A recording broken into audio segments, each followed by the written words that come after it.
खबर उत्तर प्रदेश में आपका स्वागत है। मैं अलका सिंह और आप देख रहे हैं लोकमंच न्यूज। बुलेटिन की शुरुआत करते हैं इस वक्त की बड़ी खबर से। इस वक्त की बड़ी खबर लखनऊ से है। यूपी में कल से कोरोना कर्फ्यू खत्म है। अब केवल नाइट कर्फ्यू लगा रहेगा। शाम 7 बजे से सुबह 7 बजे तक पूरे प्रदेश में नाइट कर्फ्यू लागू रहेगा। लखनऊ समेत सभी जिलों में 600 से नीचे मामले अब सामने आ रहे हैं। बड़ी जानकारी इस वक्त की हम आपको लखनऊ से दे रहे हैं, जहां यूपी में कल से कोरोना कर्फ्यू खत्म हो रहा है। अब केवल नाइट कर्फ्यू लागू रहेगा, जो शाम 7 बजे से लेकर सुबह 7 बजे तक लागू रहेगा। अब नाइट कर्फ्यू ही पूरे प्रदेश में लागू रहेगा। आपको बता दें कि लखनऊ समेत सभी जिलों में अब 600 से नीचे मामले सामने आ रहे हैं।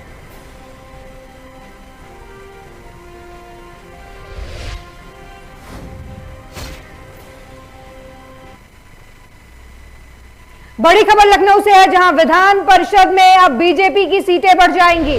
आपको बता दें कि परिषद में 5 जुलाई को 4 सदस्यों का कार्यकाल समाप्त हो रहा है। पदों पर बीजेपी के सदस्यों का मनोनयन तय है। उच्च सदन में बीजेपी की सदस्य संख्या 32 से बढ़कर 36 हो जाएगी। मनोनयन के बाद सदन में सपा की सदस्यता संख्या घटकर 47 रह जाएगी। मनोनीत कोटे से चयनित सदस्यों का कार्यकाल समाप्त हो रहा है, जिसमें श्रीराम सिंह यादव, लीलावती कुशवाहा, रामवृक्ष सिंह यादव और जितेंद्र यादव का कार्यकाल समाप्त हो रहा है। बड़ी जानकारी इस वक्त की हम आपको लखनऊ से दे रहे हैं, जहां पर विधान परिषद में अब बीजेपी की ताकत बढ़ जाएगी। परिषद में 5 जुलाई को 4 सदस्यों का कार्यकाल समाप्त हो रहा है। अब इन पदों पर बीजेपी के सदस्यों का मनोनयन तय है। उच्च सदन में बीजेपी के सदस्य संख्या 32 से बढ़कर अब 36 हो जाएगी। मनोनयन के बाद सदन में सपा की सदस्य संख्या घटकर 47 रह जाएगी। मनोनीत कोटे से चयनित सदस्यों का कार्यकाल समाप्त हो रहा है, जिनमें श्रीराम सिंह यादव, लीलावती कुशवाहा, रामवृक्ष यादव और जितेंद्र यादव का कार्यकाल समाप्त हो रहा है। इस खबर पर ज्यादा जानकारी के लिए bureau chief Asif Beg phone line पर जुड़ चुके हैं। आसिफ, विधान परिषद में बीजेपी की ताकत बढ़ने वाली है। 4 सदस्यों की जो कार्य समय है वो खत्म होने वाला है। क्या कुछ अपडेट है इस मामले में? जी बिल्कुल अलका, बता दूं कि विधान परिषद में जो सदस्यों की सदस्यता जो है 5 जुलाई को समाप्त हो जाएगी और इसमें 4 सदस्य हैं जो मनोनीत कोटे से श्रीराम यादव, लीलावती कुशवाहा, रामवृक्ष सिंह यादव और जितेंद्र यादव का कार्यकाल समाप्त हो रहा है। अब जो है 4 सदस्य जो है बीजेपी की तरफ से मनोनीत किए जाएंगे। इस हिसाब से बीजेपी के सदस्यों की संख्या 32 से बढ़कर 36 हो जा रही है और वहीं जो है सपा के सदस्यों की संख्या जो है 47 रह जाएगी। ऐसे में जो है कहीं ना कहीं जो है बीजेपी के सदस्यों की संख्या बढ़ेगी और विधान परिषद में भाजपा की ताकत जो है बढ़ जाएगी मनोनयन के बाद। और आपको बता दूं कि 5 जुलाई के बाद ही जो है बीजेपी के जो 4 सदस्य हैं मनोनीत होंगे और उन्हें जो है विधान परिषद की सदस्यता दी जाएगी। इससे जो है कहीं ना कहीं जो है क्या कुछ इस मामले में जानकारी है कि किन बीजेपी नेताओं को विधान परिषद में सदस्यता दी जाएगी? जी बिल्कुल अलका, बता दूं कि अभी तक नामों का खुलासा नहीं किया गया है, लेकिन जिस हिसाब से जो है बीजेपी मंथन कर रही है और हर कामों में बीजेपी की तरफ से बैठक की जाती है। अभी हाल ही में ही जो है यूपी सीएम ने बैठक की थी, गोपनीय बैठक की थी और गोपनीय बैठक में जो है नाम भी तय किए जा रहे हैं और उन्हीं कार्यकर्ताओं को तरजीह दी जाएगी जो बीजेपी के लिए समर्पित रहते हैं और बीजेपी के ताकत को बढ़ाने के लिए हर समय जो है तैयार भी रहते हैं। उन्हीं का नाम जो है मनोनयन में शामिल किया जाएगा। हालांकि अभी तक किसी के नामों के बारे में जो है चर्चा नहीं की गई है और ना ही खुलासा किया गया है। अलका, बहुत बहुत धन्यवाद आसिफ बेग इस खबर पर जानकारी देने के लिए।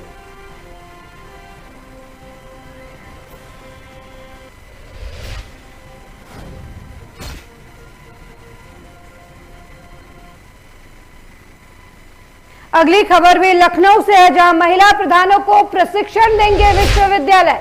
राज्यपाल ने विश्वविद्यालयों को ये निर्देश दिया है। सिद्धार्थ विश्वविद्यालय, एपीजे अब्दुल कलाम विश्वविद्यालय को निर्देश दिए गए हैं राज्यपाल की तरफ से। आगामी 21 जून को योग दिवस का आयोजन किया जाएगा। इस दौरान महिला प्रधानों में योजनाओं की जानकारी दी जाएगी, साथ ही बृहद वृक्षारोपण अभियान भी चलाया जाएगा। बड़ी जानकारी इस वक्त की हम आपको लखनऊ से दे रहे हैं। आपको बता दें कि महिला प्रधानों को प्रशिक्षण विश्वविद्यालय देंगे। राज्यपाल ने विश्वविद्यालयों को ये दिशा निर्देश दिए हैं। सिद्धार्थ विश्वविद्यालय, एपीजे अब्दुल कलाम विश्वविद्यालय को राज्यपाल की तरफ से निर्देश दिए गए हैं। आगामी 21 जून को योग दिवस का आयोजन करके महिला प्रधानों में योजनाओं की जानकारी दी जाएगी, साथ ही बृहद वृक्षारोपण अभियान भी चलाया जाएगा।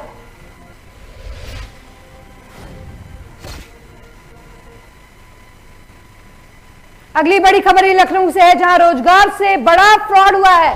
रेलवे, बैंक, पीडब्ल्यूडी में नौकरी के नाम पर ठगी हो रही है। बेरोजगार युवकों से 1.5 करोड़ रुपए हड़पने का एक एजेंसी पर आरोप लगा है। एजेंसी ने 15 लोगों से 10-10 लाख रुपए लिए हैं। कमिश्नर ने जांच के आदेश इस मामले में दिए हैं। जानकीपुर थाने में पीड़ितों ने इस मामले में तहरीर दी थी। बता दें कि कंपनी 1.5 करोड़ रुपए लेकर कंपनी पर ताला लगाकर फरार हो गई। बड़ी जानकारी इस वक्त हम आपको लखनऊ से दे रहे हैं, जहां बेरोजगारों से फ्रॉड का मामला सामने आया है। इस खबर पर ज्यादा जानकारी देने के लिए एक बार फिर हमारे ब्यूरो चीफ आसिफ बेग लखनऊ से जुड़ चुके हैं।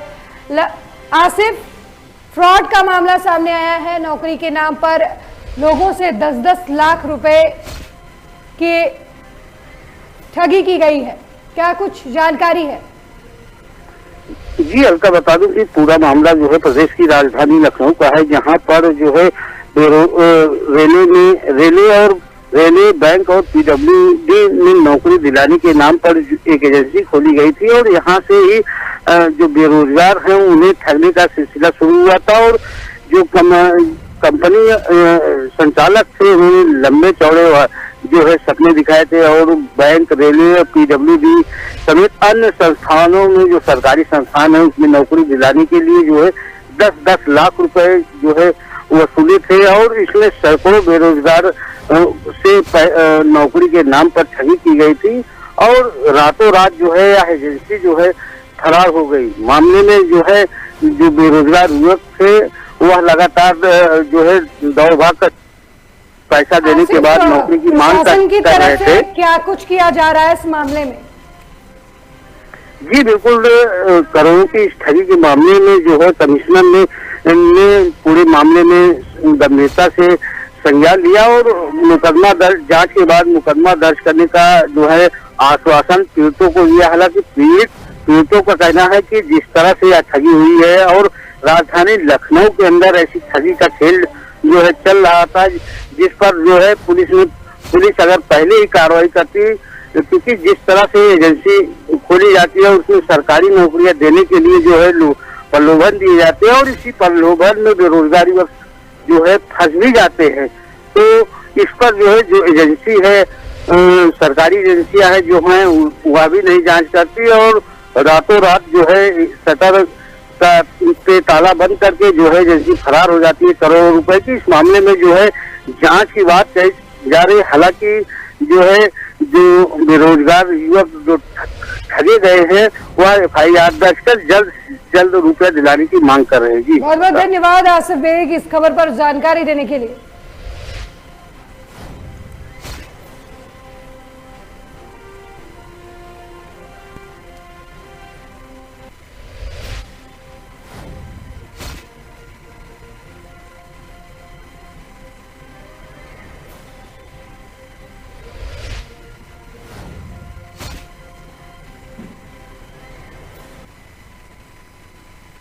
कोविड-19 आपदा में एक तरफ जहां हजारों लोग बेरोजगार हो गए हैं, रोजगार के तलाश में दर दर भटक रहे हैं, वहीं आपदा को अवसर में बदलकर 200 ग्रामीणों को रोजगार देकर कामयाबी की नई इबारत लिख दी है बस्ती जिले के विकास खंड बहादुरपुर के मटेरा निवासी रोशन अली ने। कोरोना काल में गांव लौटे ग्रामीणों को फ्रॉक बनाने की फैक्ट्री में रोजगार दिया और फैक्ट्री भी ऐसी जो हर घर में चल रही है।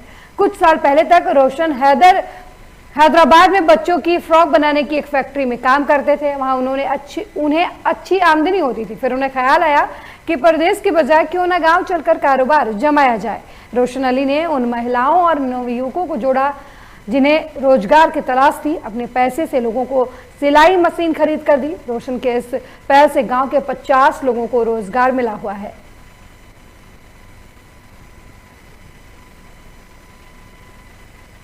किसके द्वारा आपको काम मिला है? रोशन अली। दिन भर में कितने रुपए का काम हो जाता है? 500 का काम हो जाता है। तो 400 का, 300 का। आर्थिक स्थिति है कैसी है इसमें? जब रोजी है तो अच्छा भी है ना, लॉकडाउन में तो परेशानी तो होगा ना। अच्छा, यहाँ लॉकडाउन चल रहा था, परेशानी थी, ऐसे में ये काम घर पे मिल रहा है तो कैसा लग रहा है? अच्छा लग रहा है ना, अगर ना मिले तो खाने के लिए नहीं मिलेगा। आपके अलावा भी इस गाँव में और भी महिलाएं, कितनी महिलाएं काम करती हैं? बहुत से करते हैं, जब मजबूरी आए तो बहुत से करे लगते हैं ना। तो क्या मिलता है वहाँ से, क्या क्या मिल जाता है आपको? यहाँ अभी हम लोग लॉकडाउन में आए हैं वापस। पहले वहाँ दिल्ली बम्बई में काम करते थे तो वहाँ 400-500 रुपये काम कर लेते थे। अभी यहाँ जब से आए हम लोग लॉकडाउन में, हमको काम कहीं मिल नहीं रहा था तो यहाँ आए 250-300 रुपये काम हम लोग कर लेते हैं। उतने में हमको बहुत सुकून है। हम अपने परिवार में रह रहे हैं कोरोना टाइम में, और हम लोग को बहुत अच्छा लग रहा है कि भाई रोशन भाई हमको इतना काम दिए हैं। हमको बहुत अच्छा संतुष्टि है। हमारा पूरा परिवार खर्चा वर्चा चल रहा है लॉकडाउन में। ऐसे आपके अलावा वहीं कोरोना कर्फ्यू में ढील के बाद मंगलवार को एक बार फिर दुग्धेश्वर नाथ मंदिर के कपाट खुल गए हैं। कोरोना की वजह से सिर्फ वैक्सीन लगे हुए श्रद्धालुओं को ही मंदिर में प्रवेश मिलेगा। इसके अलावा कोरोना रिपोर्ट के साथ आने वाले श्रद्धालुओं को भी मंदिर में प्रवेश की अनुमति है। दुग्धेश्वर नाथ मंदिर के महंत नारायण गिरी जी महाराज ने कहा कि मंदिर में केवल उन्हीं लोगों को प्रवेश मिलेगा जो वैक्सीन सर्टिफिकेट के साथ आएंगे या फिर 72 घंटे की कोविड जांच रिपोर्ट लेकर आएंगे। उन्होंने कहा कि मंदिर को पूरी तरीके से सैनिटाइज किया गया है। साथ ही कहा कि मंदिर में लगी किसी भी मूर्ति या साधु संत को स्पर्श नहीं करना है। दूरी बनाकर केवल शिवलिंग पर दूध या जलाभिषेक कर सकते हैं। इस खबर पर ज्यादा जानकारी देने के लिए हमारे संवाददाता आकाश गाजियाबाद से जुड़ गए हैं। आकाश, दुग्धेश्वर नाथ मंदिर खुल चुका है, क्या कुछ जानकारी है? देखिए, जो गाजियाबाद का दुग्धेश्वर नाथ मंदिर है बड़ा ही प्राचीन मंदिर है और कोरोना काल में काफी समय से बंद पड़ा हुआ था। इस तरीके से देखते हुए प्रशासन ने मंदिरों को खोलने के आदेश दे दिए गए हैं। उसके बाद आज मंदिर खुले हैं और लोगों को अंदर जाने का सौभाग्य प्राप्त हुआ है। आकाश, मंदिर में भीड़ नजर आ रही है, क्या लोग मंदिर पहुंच रहे हैं आम दिनों की तरह या फिर अभी भी लोग एहतियात बरत रहे हैं? देखिए, पहले मंदिर में ज्यादा भीड़ रहती थी क्योंकि सोमवार के समय में दुग्धेश्वर नाथ भोलेनाथ का मंदिर है और उसको लेकर वहां पर ज्यादा भीड़ रहती थी। लेकिन अब यहाँ पर कम भीड़ दिखाई दे रही है क्योंकि पहले तो कोरोना का आपको सर्टिफिकेट देना पड़ेगा, उसके बाद ही या आपने वैक्सीन लगवाई है तभी मंदिर के अंदर एंट्री दी जाएगी और किसी भी मूर्ति को या जल अभिषेक आप नहीं कर सकते हैं। जी, बहुत बहुत धन्यवाद आकाश इस मामले में जानकारी देने के लिए।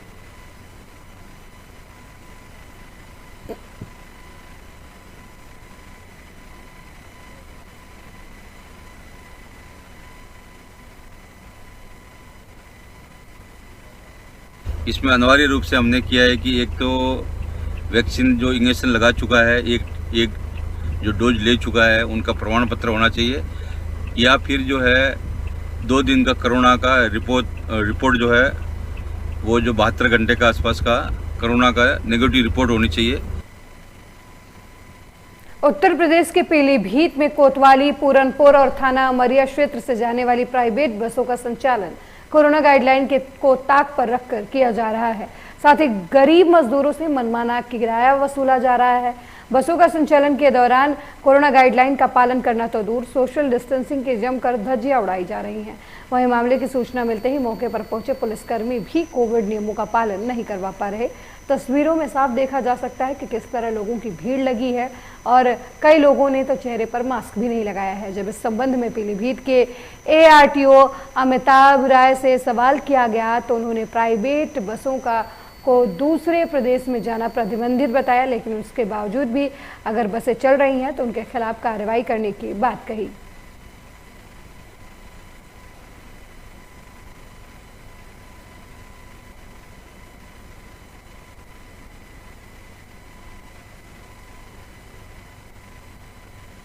अगली खबर महाराजगंज जिले से है, जहां लक्ष्मीपुर ब्लॉक के ग्राम सभा गजपति के सार्वजनिक सामुदायिक शौचालय पर ताला लटका नजर आ रहा है, जबकि ग्रामीण क्षेत्रों के अधिकांश लोग खुले में शौच जाने को मजबूर हैं। इसी तरह विकासखंड लक्ष्मीपुर के अलग अलग गांव में सार्वजनिक शौचालयों में ताला लगा हुआ है और लोग खुले में शौच जाने को मजबूर हैं। लोगों की माने तो ग्राम प्रधान अधिकारी की लापरवाही की वजह से ऐसा हो रहा है। इस बारे में वीडियो पुष्पा सोनकर से फोन पर बात हुई तो उन्होंने कहा कि अभी हाल ही में उनकी लक्ष्मीपुर ब्लॉक पर पोस्टिंग हुई है, इसकी जानकारी उन्हें नहीं है। उन्होंने कहा कि एसडीओ पंचायत से बात करें और जब इस संबंध में एडीओ पंचायत से बात की गई तो उन्होंने कहा कि जांच कर सामुदायिक शौचालय खुलवाया जाएगा। इस खबर पर ज्यादा जानकारी देने के लिए हमारे संवाददाता ब्रिज किशोर फोन लाइन पर महाराजगंज से जुड़ चुके हैं। ब्रिज किशोर, गांव में शौचालय सामुदायिक होने के बावजूद लोग शौच के लिए बाहर जाने को मजबूर हैं, क्या कुछ अपडेट है मामले में? जी मैम, बता दें आपको, महाराजगंज के लक्ष्मीपुर के ग्राम सभा गजपति में परिवार प्रधान बनने के बावजूद सार्वजनिक शौचालय में अभी तक ताला लटका हुआ है, जिससे गांव के लोग बाहर जाने के लिए मजबूर हैं। प्रशासन की तरफ से क्या कुछ किया जा रहा है इस मामले में? क्या इस मामले की जी मैम के बाद प्रशासन की तरफ से कुछ किया गया? जी मैम, वीडियो साहब से बात हुई तो उन्होंने कहा कि हम ब्लॉक पर भी जल्दी आए हैं और इसकी जानकारी मुझे आप एडीओ पंचायत से ले सकते हैं। तो एडीओ पंचायत से फोन पर जब बात हुई तो उन्होंने कहा जांच कर ताला जल्द खुलवाएंगे। तो बहुत बहुत धन्यवाद ब्रिजेश किशोर इस मामले में जानकारी देने के लिए।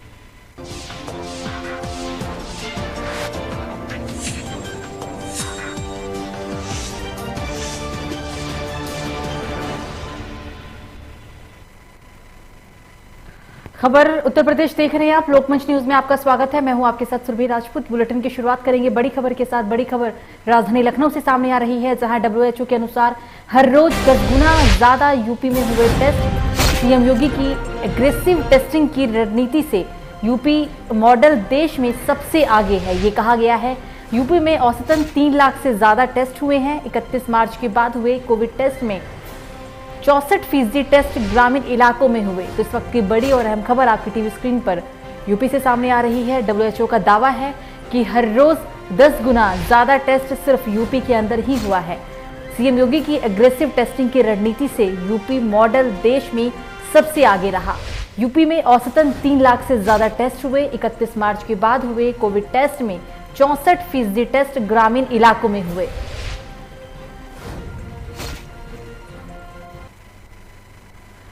तो अलीगढ़ में जहरीली शराब से मरने वाले 16 भट्टा मजदूरों को भट्टा मालिकों ने 2-2 लाख का मुआवजा दिया। भट्टा मालिकों ने ये चेक जिला प्रशासन को सौंपा। जिला अधिकारी ने अपनी उपस्थिति में सभी भट्टा मजदूरों के परिजनों को 2-2 लाख का चेक दिया है। डीएम चंद्रभूषण सिंह के आग्रह पर भट्टा मालिकों ने भट्टा मजदूरों की आर्थिक स्थिति को देखते हुए 2-2 लाख की आर्थिक मदद की और शराब से बीमार लोगों का मुफ्त इलाज कराया जाए, इसके लिए भी बात कही है। भट्टे पर सभी मजदूरों के परिवार को राशन की व्यवस्था जिला प्रशासन कराएगा।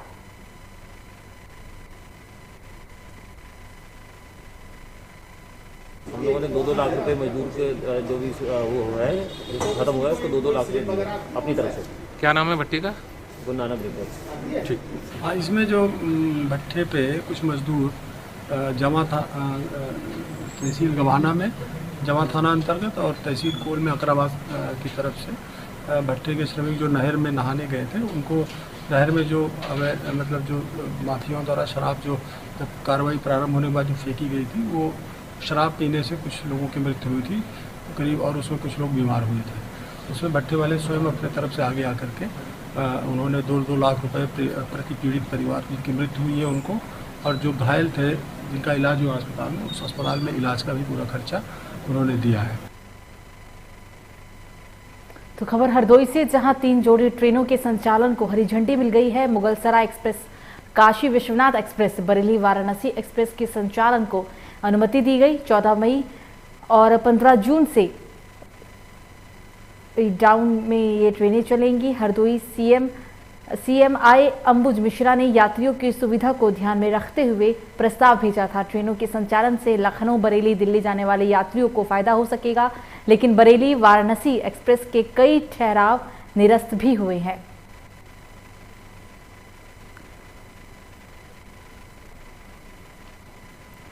खबरों में आगे बढ़ेंगे और बात करेंगे एक बड़ी खबर जो कि नोएडा से सामने आ रही है, जहां ग्रेटर नोएडा दबंगों के हौसले बुलंद। आधा दर्जन से ज्यादा दबंगों ने घर में घुसकर बुजुर्गों के साथ मारपीट की। दो पक्षों में पानी की कहासुनी को लेकर ये पूरा विवाद हुआ। आधा दर्जन लोग घायल हुए। सारी घटना घर में लगे सीसीटीवी कैमरे में कैद। आसपास के लोगों में डर का माहौल। मौके पर पहुंची पुलिस ने 4 लोगों को गिरफ्तार किया। ग्रेटर नोएडा के बिसरख थाना क्षेत्र के बिसरख गांव का ये पूरा मामला है।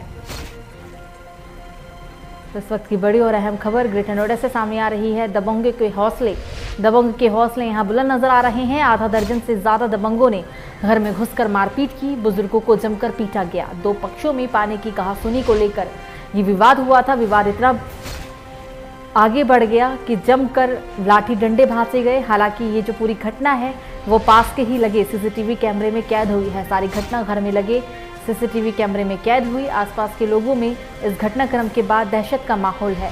मौके पर पहुंची पुलिस ने 4 लोगों को इस दरमियान गिरफ्तार किया। आप तस्वीरों में देख सकते हैं पूरी घटना सीसीटीवी कैमरे में कैद हुई थी। किस तरीके से मामले की कहासुनी इतने आगे बढ़ गई कि बात खूनी संघर्ष तक जा पहुंचा।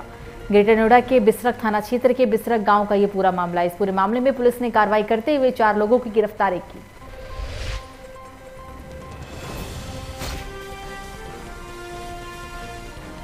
तो ग्रेटर नोएडा के अंदर दबंगों के हौसले बुलंद नजर आ रहे हैं। आधा दर्जन से ज्यादा दबंगों ने घर में घुसकर बुजुर्गों के साथ मारपीट की है। दो पक्षों में पानी की कहासुनी को लेकर यह विवाद हुआ था। मामूली सा विवाद इतना बढ़ गया कि 2 पक्ष आमने सामने आ गए।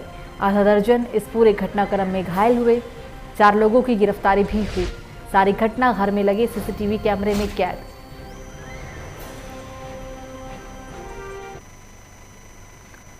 तो उत्तर प्रदेश के महाराजगंज जिले के लक्ष्मीपुर सामुदायिक स्वास्थ्य केंद्र की एक बड़ी लापरवाही सामने आई है। लक्ष्मीपुर ब्लॉक के ग्राम पंचायत चैनपुर टोला अकड़ाइया में एक गरीब परिवार के एक युवक की हालत ऑक्सीजन के कारण गंभीर थी। ग्राम पंचायत ने 108 नंबर पर एम्बुलेंस पर कई बार फोन किया, लेकिन समय पर एम्बुलेंस नहीं पहुंची।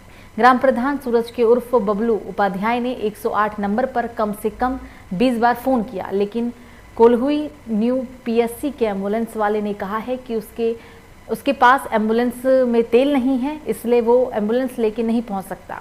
3 घंटे बाद लक्ष्मीपुर सीएससी दोबारा एम्बुलेंस भेजा गया और मरीज को गंभीर हालत में लक्ष्मीपुर सीएससी पहुंचाया गया। मरीज की हालत तब तक और बिगड़ चुकी थी।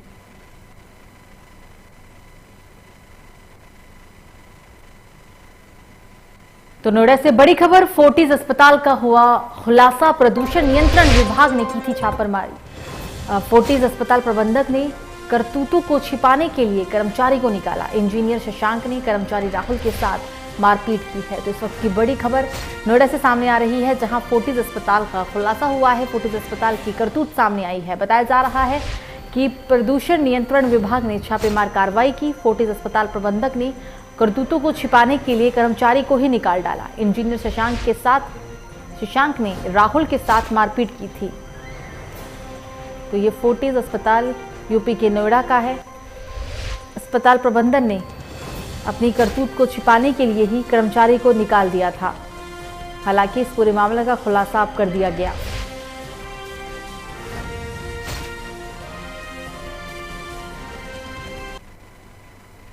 तो हरदोई के महिला चिकित्सक में एक चोर को चोरी करना बड़ी मुसीबत में डाल गया। चोरी करते वक्त तीमारदारों ने उसे रंगे हाथ पकड़ लिया और जमकर उसकी पिटाई भी कर डाली। ये मामला ही नहीं बल्कि थमा ही नहीं कि कुछ देर बाद यहां कानून के रक्षक आ पहुंचे और वर्दीधारियों ने भी कानून के कायदों का जमकर मखौल उड़ाया। वर्दीधारी कुछ ही देर में जज की भूमिका में आ गए और चोर को जूतों और लाठियों से जमकर पीटा। इतना ही नहीं, पिटाई के बाद चोर को वार्ड से बाहर अस्पताल परिसर में बांध दिया गया। सोशल मीडिया पर वीडियो वायरल करने के उद्देश्य से ये वीडियो पूरी बनाई गई है। पकड़ा गया युवक खुद को मदन बता रहा है। शाहजहांपुर जिले का ये युवक रहने वाला है। और इस खबर पर ज्यादा जानकारी के लिए हमारे साथ फोन लाइन पे हमारे संवाददाता पुलकित जुड़ गए हैं। पुलकित, तस्वीरों में देखिए इस युवक के साथ मारपीट की गई। वहां के लोगों ने, हालांकि आरोप है कि युवक चोरी की घटना को अंजाम दे रहा था, लेकिन हैरानी की बात यह है कि कानून के रक्षक ही जज की भूमिका में यहां दिख रही है। क्या कार्रवाई हुई है अभी तक, पुलकित? जी देखिए, आपको बताना चाहेंगे कि शाहजहानपुर का रहने वाला युवक था और जिला महिला अस्पताल में जो रात में करीब 2:30 बजे करीब ये चोरी करके इसको वहाँ मौजूद ईमानदारों ने रंगे हाथ पकड़ लिया था, जिसके बाद इसको वहाँ पे काफी मारा पीटा, शोरगुल सुन के वहाँ अस्पताल में मौजूद सुरक्षा कर्मी मौके पहुंचे। उन्होंने भी चोर पे अपना पूरा हाथ साफ किया, इसको लात घूंसों से इसको मारा, जिसके बाद इसको अस्पताल के मुख्य गेट पे ले जाके बांध दिया। अच्छा, जब इस मामले में पुलिस से बात की तो उन्होंने बताया कि ये मामला मंगलवार की रात का है और इसमें वैधानिक कार्रवाई की जा रही है। बिल्कुल, ब्रूट की तमाम जानकारी के लिए आपका शुक्रिया।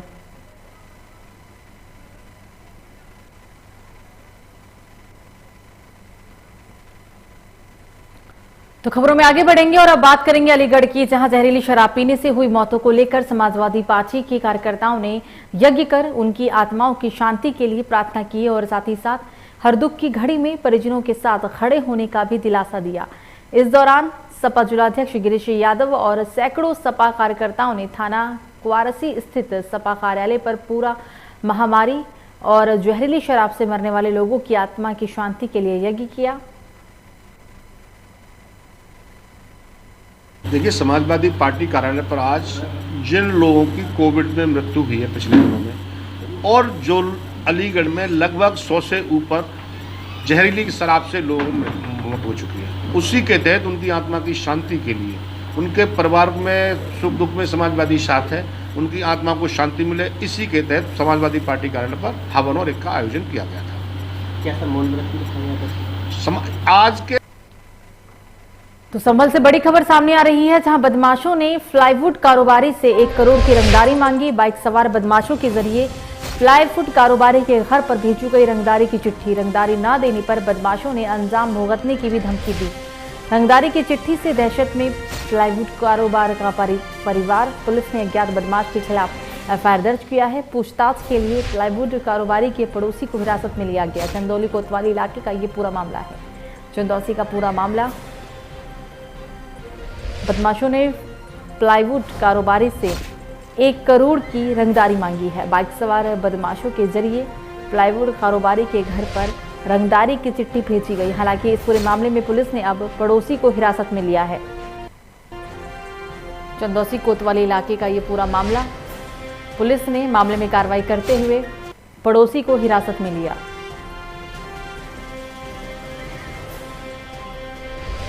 संभल के चंदौसी की हम ये आपको पूरी घटनाक्रम बता रहे हैं। 1 करोड़ की रंगदारी मांगी गई है। चिट्ठी भेजकर रंगदारी को लेकर धमकी दी गई।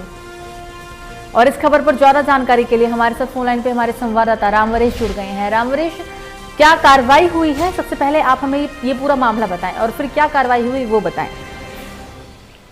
जी, मैं आपको बता दूं, पूरा मामला चंदौसी कोतवाली के इलाके का मामला है।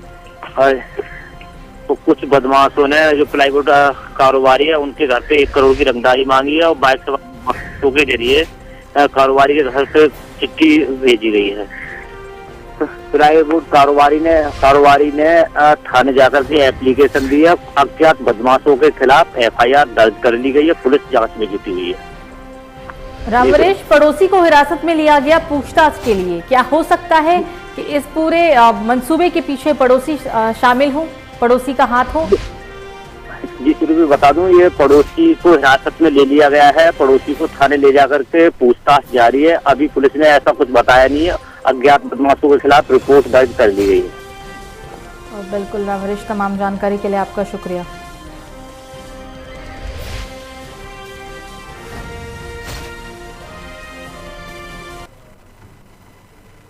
तो खबरों में आगे बढ़ेंगे और अब बात करेंगे अगली अहम खबर की। अगली बड़ी खबर कानपुर से सामने आ रही है, जहां कानपुर देहात में जगह जगह अखंड सौभाग्य की प्राप्ति को लेकर महिलाओं ने वट वृक्ष की पूजा की।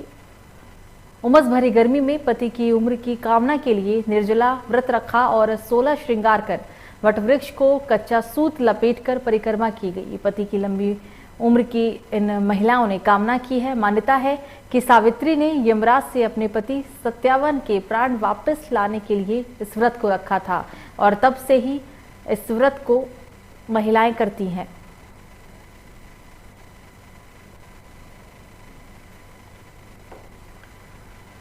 तो कानपुर से बड़ी खबर, थाना अध्यक्ष ने बीच सड़क पर युवक को पीटा है। वाहन चेकिंग के दौरान युवक की पिटाई की गई। हेलमेट नहीं लगाने पर युवक को पीटा गया। थाना अध्यक्ष की दबंगई का वीडियो वायरल।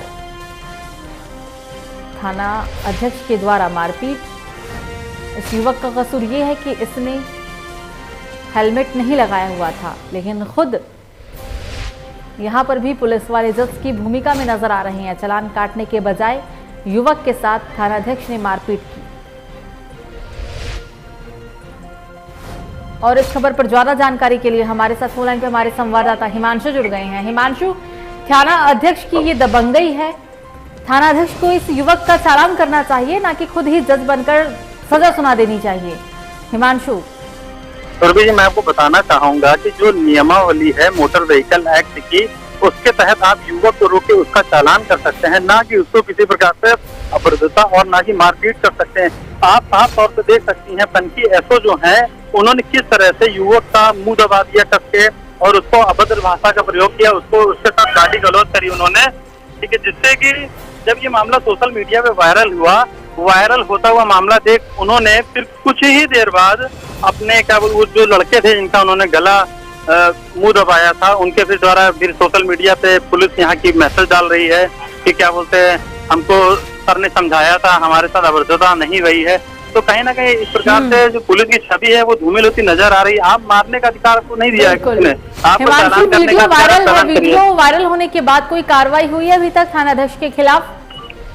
सुरभि जी, मैं आपको बताना चाहूंगा, वीडियो जैसे वायरल हुआ सोशल मीडिया में तो कानपुर की जो पुलिस थी उसमें एक तहलका मच गया। तहलका मचने के बाद में पनकी एसओ थे जो उन्होंने जिस युवक को उन्होंने पीटा था उसका मुंह दबा दिया था, उन्हीं दोनों युवकों को बुलाकर और एक वीडियो बनवाया जाता है। वीडियो में ये कहा जाता है कि क्या बोलते आप ये गवाही दीजिए कि हमको मारा नहीं, हमको समझाया गया है। इस तरीके की प्रक्रिया है भैया। अभी फिलहाल किसी प्रकार की कोई कार्रवाई नहीं हुई है।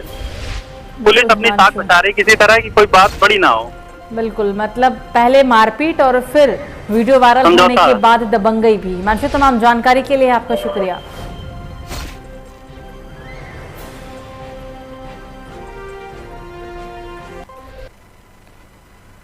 तो कुशीनगर में पोल पर चढ़े संविदा लाइनमैन की करंट लगने के कारण हुई मौत। शटडाउन लेकर काम कर रहा था लाइनमैन।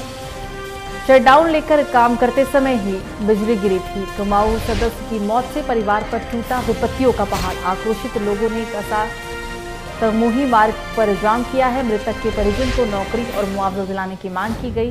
तुर्कपट्टी थाने के बेलवा बुजुर्ग गांव का ये पूरा मामला।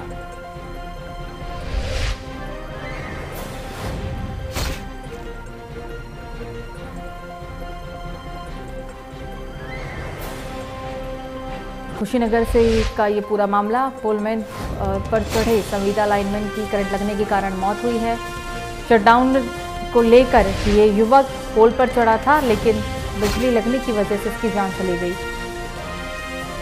और इस खबर पर ज्यादा जानकारी के लिए हमारे साथ फोन लाइन पे हमारे संवाददाता सुनील जुड़ गए हैं। सुनील, कर्मचारी की मौत हुई है ड्यूटी के दौरान, पोल पर चढ़ने को लेकर क्या अभी तक कार्रवाई हुई और क्या ये पूरा मामला है? ये बता दें, कुशीनगर के तुर्कपट्टी थाना क्षेत्र के बुलवा बुजुर्ग की घटना है। सुबह की घटना बताई जा रही है, जहां एक संविदा कर्मी जो लाइट खराब होने के कारण वो पोल पे चढ़ के किसी चीज को वहाँ पे जोड़ रहा था, जिसको लेकर तत्काल वहाँ पे लाइट आने के कारण उसकी तत्काल वहीं पे मौत हो गई। मौत होने के बाद इसकी सूचना परिजनों को मिली। परिजनों ने तुरंत वहाँ पे हाईवे जाम कर दिया। जाम करने के बाद जब उनकी मांग थी कि यहाँ पे तहसीलदार और एसडीओ को बुलाया जाए और एक नौकरी की मांग की गई, जिससे अधिकारी आश्वासन देने के बाद वहाँ से जाम खुलवाया गया। जी बिल्कुल, तमाम जानकारी के लिए आपका शुक्रिया।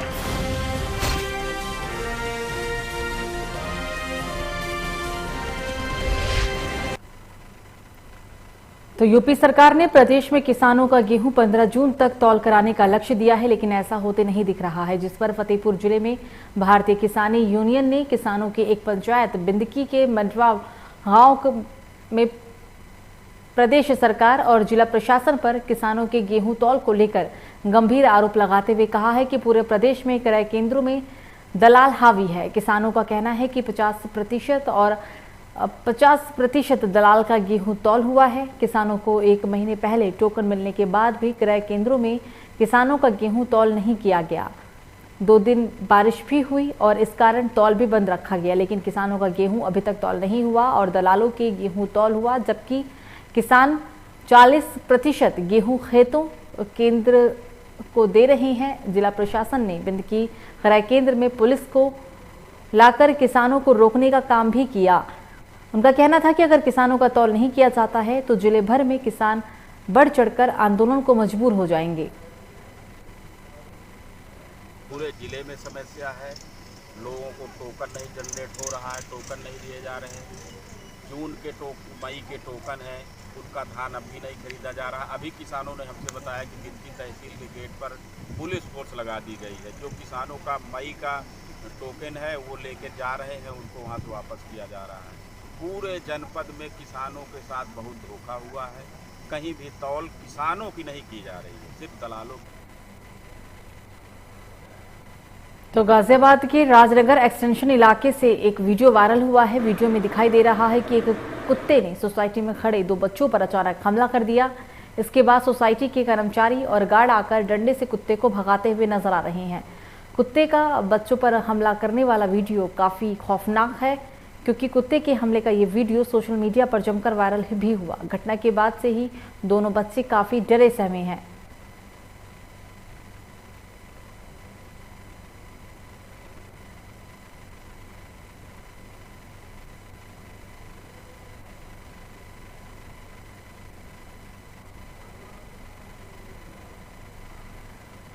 राजनगर एक्सटेंशन गाजियाबाद का ये पूरा घटनाक्रम,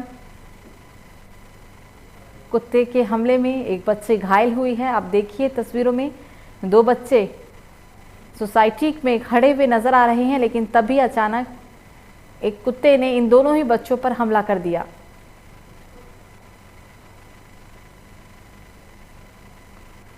इस हमले के बाद दोनों ही बच्चे काफी डरे हुए हैं। कुत्ते के हमले का वीडियो सोशल मीडिया पर खूब वायरल हुआ।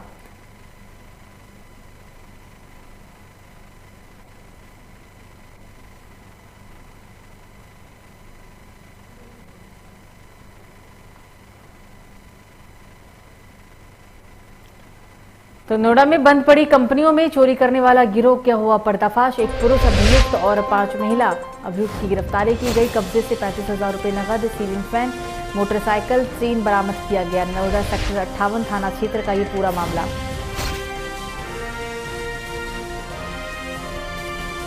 बंद पड़ी कंपनियों में चोरी करने वाले गिरोह का पर्दाफाश किया गया।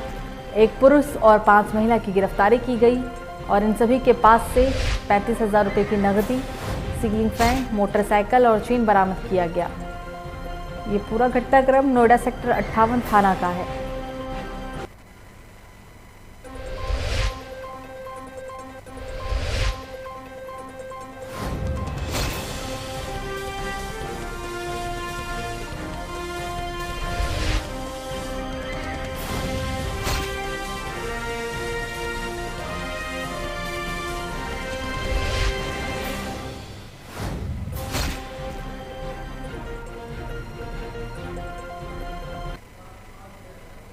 तो फर्रुखाबाद में अमावस्या पर हजारों श्रद्धालुओं ने लगाई आस्था की डुबकी। गंगा में आस्था की डुबकी लगाकर की पूजा अर्चना।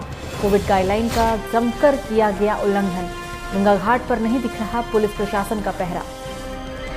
तो गंगा घाट की तस्वीर फर्रुखाबाद से है। अमावस्या पर हजारों श्रद्धालुओं ने आस्था की डुबकी लगाई है। गंगा में आस्था की डुबकी लगाकर श्रद्धालुओं ने यहाँ पर पूजा अर्चना की, लेकिन शायद ये सभी श्रद्धालु भूल गए कि कोरोना काल चल रहा है, महामारी का समय। यहाँ पर जो भी मौजूद श्रद्धालु थे, ज़्यादातर लोगों ने मास्क नहीं लगा रखा था। सोशल डिस्टेंसिंग का जमकर उल्लंघन भी किया गया, लेकिन उससे भी बड़ी बात यहाँ ये सामने निकल कर आ रही है कि इस गंगा घाट पर प्रशासन का कोई पहरा नहीं था। आप तस्वीरों में देखिए कि पुलिस प्रशासन दूर दूर तक कहीं नहीं है। तो यूपी के मिर्जापुर में बैंक के अंदर से 50 लाख रुपए से भरा बैग गायब होने के मामले में बैंक के बाहर लगा सीसीटीवी फुटेज का पुलिस ने खंगाला है। इस सीसीटीवी फुटेज के सहारे अब पुलिस गैंग बैग चुराने वाले युवक की तलाश कर रही है। सीसीटीवी फुटेज में लाल शर्ट पहने एक युवक बैग को तेजी के साथ बैंक के बाहर निकलता हुआ दिखाई दे रहा है। बैंक के बाहर निकलने के बाद वो बैग को सीने से लगाए तेजी के साथ भागता दिख रहा है। अब पुलिस इसी लाल शर्ट वाले युवक की तलाश में जुट गई है। आपको बता दें कि दोपहर 2 बजे के लगभग शहर के तेलियागंज में स्थित एक्सिस बैंक में radiant cash management private limited company में काम करने वाले कर्मचारी रवि यादव कैश वैन में LIC से 31 लाख और 25 लाख रुपए रतनगंज स्थित बंधक बैंक से निकालकर 50 लाख रुपए से भरा 3 बैग में लेकर एक्सिस बैंक में जमा करने पहुंचे, लेकिन वहीं बैंक के कैश काउंटर पर पूरा पैसा उड़ा लिया गया। सर हम लोग कैश उठाते हैं और यहाँ पे लेके जमा करते हैं। क्या कंपनी का नाम है? मेरे कंपनी का रेडियंट मैनेजमेंट प्राइवेट लिमिटेड। अच्छा, तो कहाँ से तुम लोग पैसा उठाते, कितना? हम लोग सर LIC का भी पैसा उठाते हैं। हाँ। और बंधन बैंक त्रिवेणी कैंपस में है। हाँ। उसका भी पैसा उठाते हैं। हाँ। तो उसका त्रिवेणी LIC का पैसा हम लोग उठा के उसके बाद बंधन बैंक का पैसा उठा के हमारी जो गाड़ी है कैश वैन है। हाँ। उसी से हम लोग आते हैं। अच्छा, कितना यहाँ लेके आए थे पैसा टोटल? यहाँ पैसा हम लोग लेके आए थे सर, बंधन बैंक का था 50 लाख रुपए। हाँ। LIC का था सर 31 लाख रुपए, एक LIC 25 लाख। अच्छा, कितना गायब हुआ तुम्हारा पैसा टोटल? मेरा पैसा सर बंधन बैंक का 50 लाख रुपए। कहाँ पे रखे थे पैसा? सर वहाँ कैश काउंटर के पास। नहीं, बैंक में जमा करने आए थे और बैंक में बंधन बैंक यहाँ पर रतनगंज में है, कटरा में ही। वहाँ से बैंक अपने प्राइवेट एजेंसीज के माध्यम से एक्सिस बैंक में जमा करता है ताकि चेस्ट बनारस से पहुँच सके। तो वही बताया जाता है। उसके पास 3 बैग थे, उस 3 बैग में से एक बैग गायब है और वो देखा गया CCTV फुटेज में प्रथम दृष्टया। तो वो एक लड़का बगल में खड़ा है लाल शर्ट पहने हुए, वो उसको लेकर चोरी से लेकर जा रहा है उसको, और उसको मतलब जैसे कि वो किसी मामले में 3 नोट कम था उसकी काउंटिंग करने लगा, उसी मशगूल हो गया। उसी मौका देख करके उसने वो बैग लेके चला गया है। मौके पर हम लोगों ने विजिट कर लिया है और तदनुसार विधिक कार्रवाई की जा रही है। तो अगली बड़ी खबर बदायूं से सामने आ रही है, जहां कबाड़ से भरे गोदाम में लगी भीषण आग। पब्लिक और अग्निशमन टीम ने मिलकर आग पर काबू पाया। बदायूं शहर के सुभाष चौकी की ये पूरी घटना है।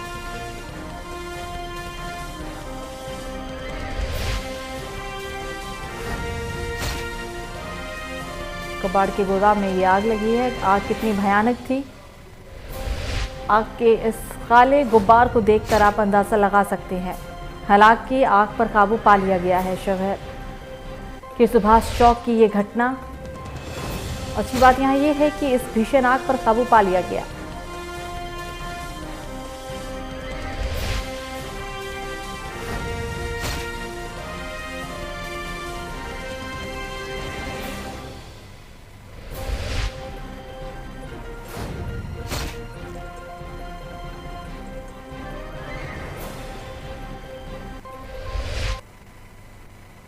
तो बिजनौर में तेज हवा और बारिश से हुआ मौसम खुशगवार। भीषण गर्मी से लोगों को मिली है निजात। बारिश से किसानों की गन्ने की फसल भी को हुआ फायदा। बिजनौर में तेज बारिश से जंगली जानवरों को भी गर्मी से मिली राहत। तो बिजनौर के अंदर तेज हवा और बारिश से मौसम काफी सुहाना हो गया है। भीषण गर्मी से लोगों को निजात मिली है। बारिश से किसानों की गन्ने की फसल को भी काफी फायदा पहुंचा। बिजनौर में तेज बारिश से जंगली जानवरों को भी गर्मी से राहत मिली।